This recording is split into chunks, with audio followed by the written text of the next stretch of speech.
Hi Spuds, I'm Potato McWhiskey and welcome to our Civilization 6 Fall 2016 patch analysis. I'm not going to be going over every single change that was in this patch, but I am going to be highlighting and talking about some of the things that I think are particularly relevant for stuff like enjoying single player and even a little bit of multiplayer balance, because I think a lot of us who have been playing multiplayer have noticed that the multiplayer balance was a little bit off, and we even had to resort to certain things like banning certain strategies.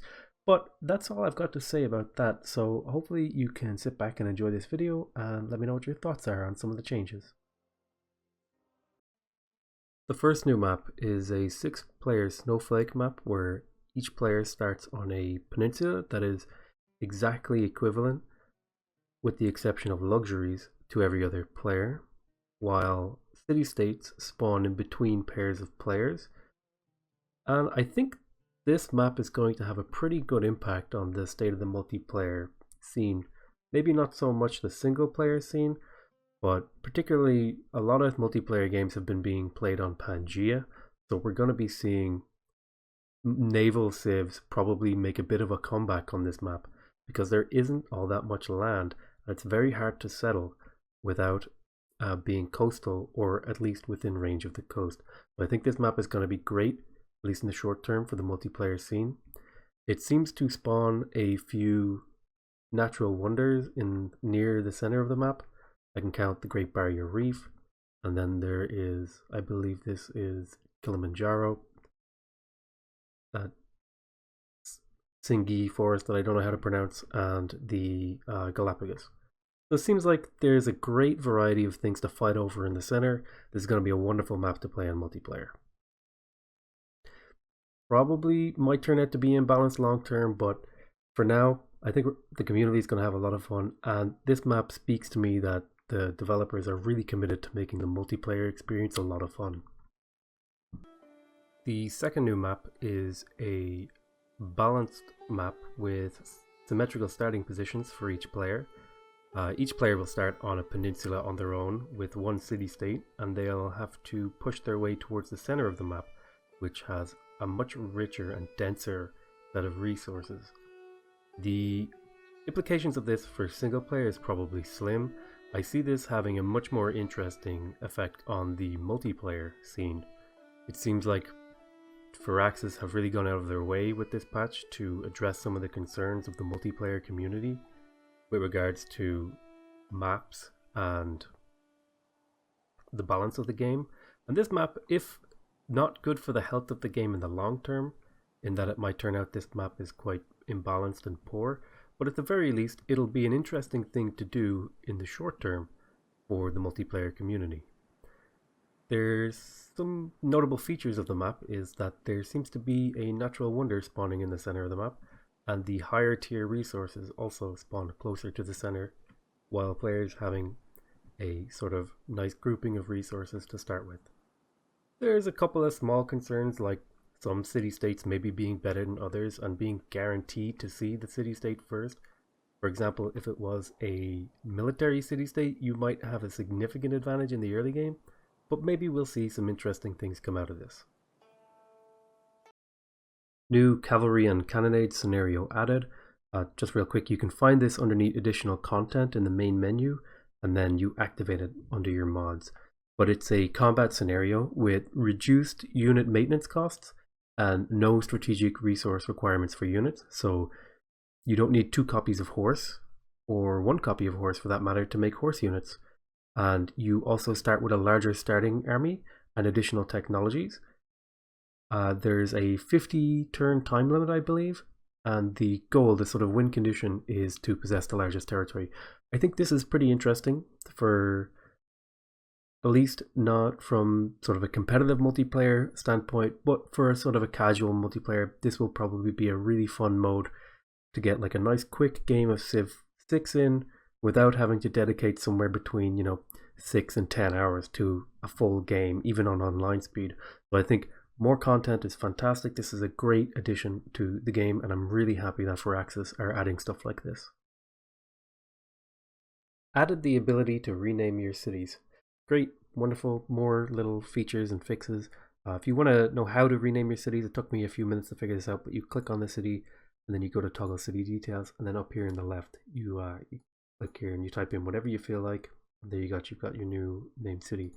Next up is they added an ability to see what tile your city is growing to and how long it's going to take. This is fantastic. I cannot overstate how happy this makes me feel. This change has been put into the game. Just overall great quality of life improvements over things that probably should have been in the base game, but let's not be mean about it. They also added a visual to the new scout, or a new visual to the old scout rather, where it will have an exclamation mark over the top of its head if it has spotted your city. So that's going to be real useful for knowing whether or not to deal, which scouts to prioritize or whatever. Probably not going to have a huge gameplay impact, but these nice little quality of life, happy little things that we all like. And then I think there was another change about some kind of Dan Quayle score ranking. I think that has something to do with the score. Not really something I would care too much about, but more little changes. I'm not going to complain. Added prerequisite project, Manhattan project, to the project Operation Ivy. This is a nice little balance adjustment. Previously, you could go straight for the thermonuclear devices and Project Ivy, and you could skip over nuclear fission, but now you're going to have to do the Manhattan project and then Project Ivy, or Operation Ivy, sorry, before you can build thermonuclear devices. So just a nice little balance change. Probably won't affect the game too much, but every little helps. Added metal casting as a prerequisite to the economics tech.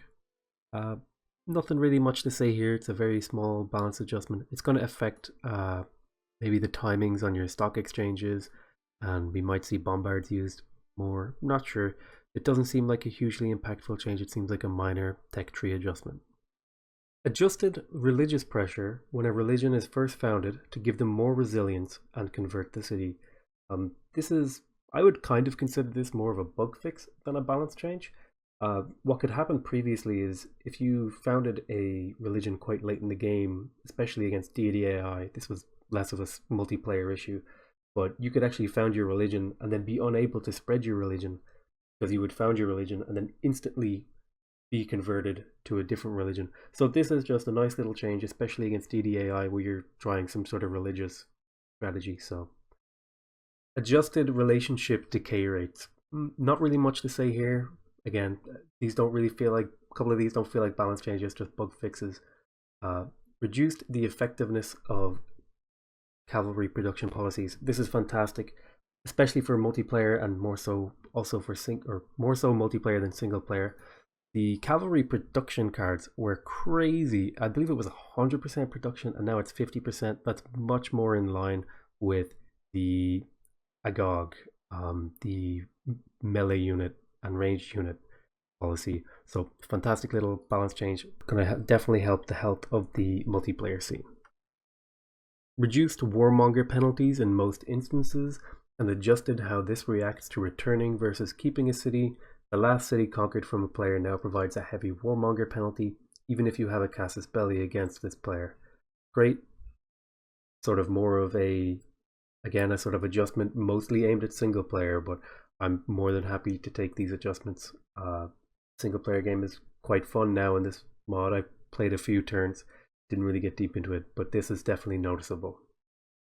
Reduced border incursion warnings if the troops are within their own borders. I'm not entirely sure what this is, but again, it seems like a bug fix. Increased the number of great works of writing slots in the amphitheater to 2.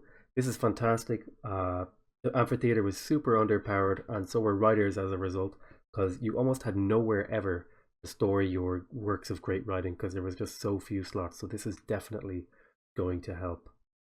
Increased counter-spy operation time. So you're going to spend a lot less time now fiddling around with your spies every few turns, picking the districts you want to counter-spy.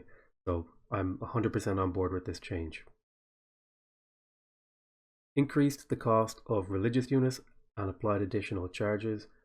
I'm okay with this. The religion game felt very spammy, and it felt a lot like you were just kind of pumping out these religious units, so I'm more than happy to take a rebalance of the price and charge numbers. Now we're getting into some of the actual quite big changes. Um, Units, in particular from multiplayer, units may no longer be deleted when they're damaged.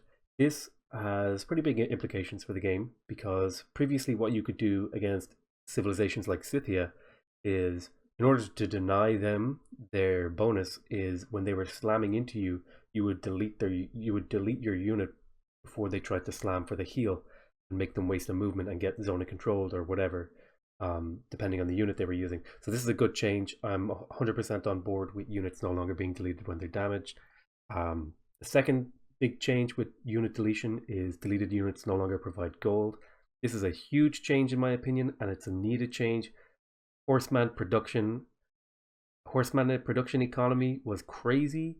The fact that units were giving gold and all this other stuff with the double production and the 100% production and even City on top of that, it was crazy. So I'm happy with this change and I can live with this change. And then immediately after some big changes, we move on to some quite minor ones. Updated island plates map to have more hills and mountains. I'm not going to say that's going to make a huge difference to it, but it'll maybe increase the amount of production on those maps and make them more interesting from a war perspective. Units may no longer remove features from tiles that are owned by that player. Again, another huge balance, particularly aimed at multiplayer, I feel. Multiplayer, just chopping out stone that weren't in your borders and chopping forest and all this sort of stuff was crazy strong. You could get, 3 builders from a single builder depending on the land that you got. So I'm 100% on board with this. You should not be able to chop outside your borders, or at the very least, if you can chop outside your borders, you get half the benefit. I personally kind of prefer the not being able to chop outside your borders, but I think this is going to be a great change for multiplayer. Fallout now prevents resource harvesting.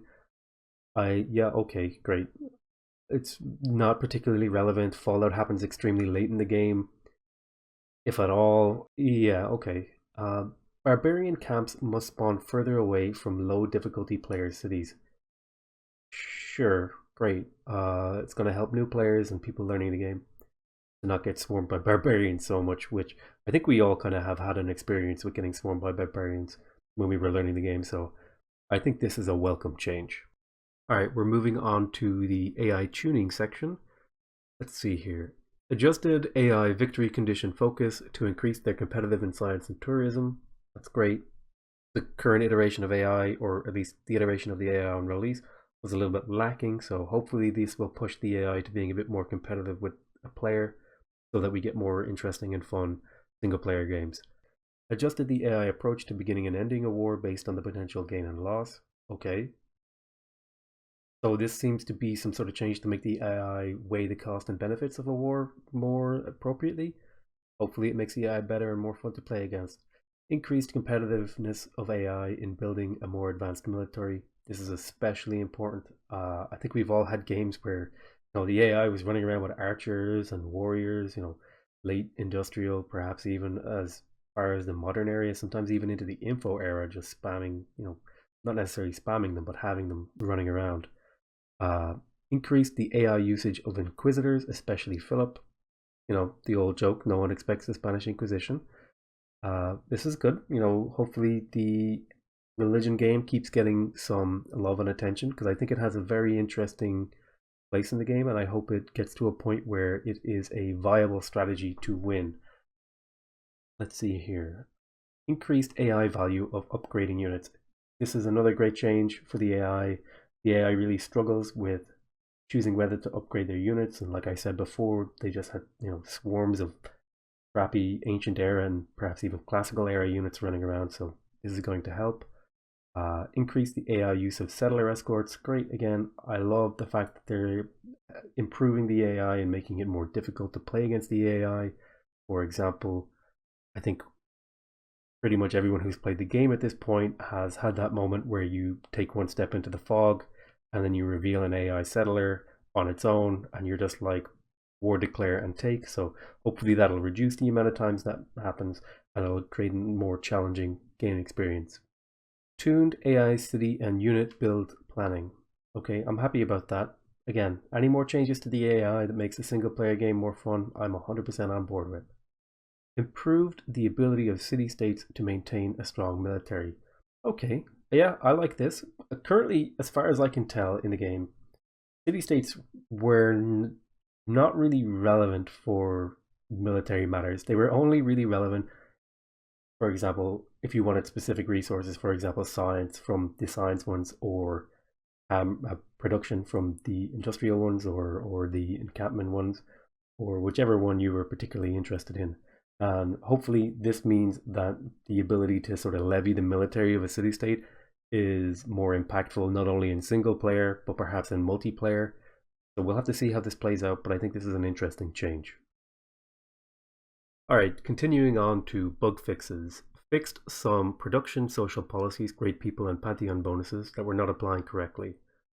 Great bug fixes I'm always happy about, especially ones that have to do with production and great people, because these are things that you spend a lot to invest in or adjust your build to, and if you're not getting a bonus out of it, then you're not really getting a full experience of the game and not being able to develop a good valid strategy against the AI and other players. So more changes like this I'm happy with in the game. So we have fixed a bug where the first military levy that expired would return all levied units to that city-state. Now it should only return the levied units that actually belong to the one city-state. I think this was where you could levy from one city-state and then another, and then when the first one ran out, all of the units, including the ones built by the second city-state, would go back to the first one. So this is a good change, a nice bug fix. Fixed an exploit that allowed ranged and bombard units to gain experience when attacking a district with 0 hit points. This is a really important change in my opinion, because it's going to reduce the amount of experience that exists on the map. What I was doing in some of my games was I would just, if there was a city-state nearby that I didn't care about, I would just declare war on it and then camp it with archers for like 40 or 50 turns just to get maximum upgrades. So I'm glad that that's changed. That's no longer a viable strategy, because I did see a couple people using it in multiplayer.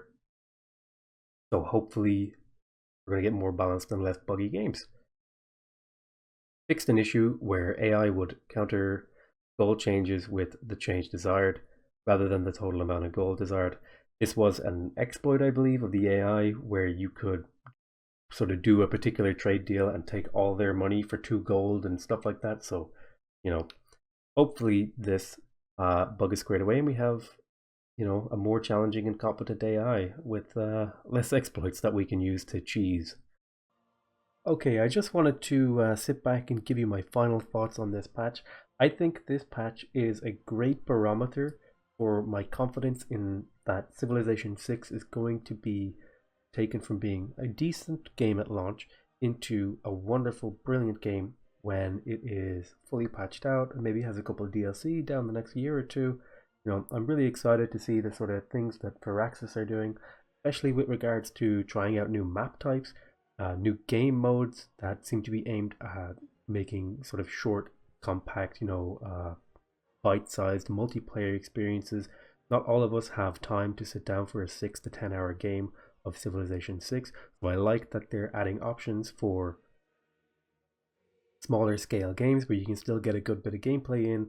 And I also like that they're addressing some of the balance concerns, not only through adjustments to the civilizations, but by offering alternative map types. In particular, I think the big takeaways of this are going to be those 2 new maps are going to, if people play on them, are going to completely change how the game is played.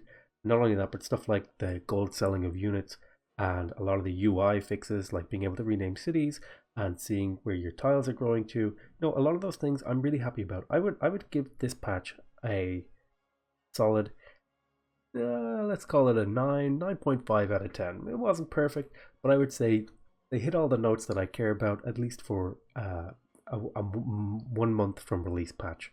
So I just want to say thank you for watching my video, and I hope to see you in my next video. Let me know what your thoughts are on this patch.